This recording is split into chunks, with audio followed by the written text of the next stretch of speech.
Breast feeding করানো মায়েদের ভুলের কারণে বাবুর দুধ পেতে সমস্যা হয় বা দুধের পরিমাণ কমে যায়। আমরা বলবো যে ব্রেস্ট ফিডিং করানো মাদের প্রথম যে ভুলটি হয় সেটা হচ্ছে বাবুদের যে দুধ খাওয়ানো, ব্রেস্ট ফিডিং করার প্রক্রিয়াটাই মার পুরোপুরি স্বচ্ছ না ধারণা থাকা। প্রায় ক্ষেত্রে মা মনে করেন যে ব্রেস্ট ফিডিং করানো এটা লেমন কি, বুকে লাগালে দুধ চলে আসবে। ওটা কিন্তু তা নয়। আপনারা যতটা সহজ ভাবছেন ততটা সহজ নয়। এটি কিন্তু আপনাকে শিখতে হবে। এটার জন্য টেকনিক রয়েছে, পজিশনিং রয়েছে, অ্যাটাচমেন্ট রয়েছে। আমরা আমাদের শব্দগুলো বলি, মোটামুটি 4টি পজিশন আছে। এগুলো যদি আপনি ভালো করে না শিখেন, অ্যাটাচমেন্ট ভালো করে না শিখেন, তাহলে কিন্তু বাবু পর্যাপ্ত দুধ পাবে না।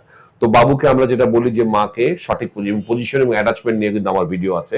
বাবুকে সুন্দরভাবে বসে, আপনি কমফোর্টলি বসে বাবুকে সুন্দর ধরে ওয়েল সাপোর্টেড থাকবে, বাবুর চিনটা আপনার বুকের সাথে লাগানো থাকবে, মুখটা খোলা থাকবে এবং নিপলটা তো সে ধরবেই, চারপাশে যে অ্যারিওলা বা গোল চাকাটা আছে তার নিচের অংশটা সে বেশি করে ধরবে।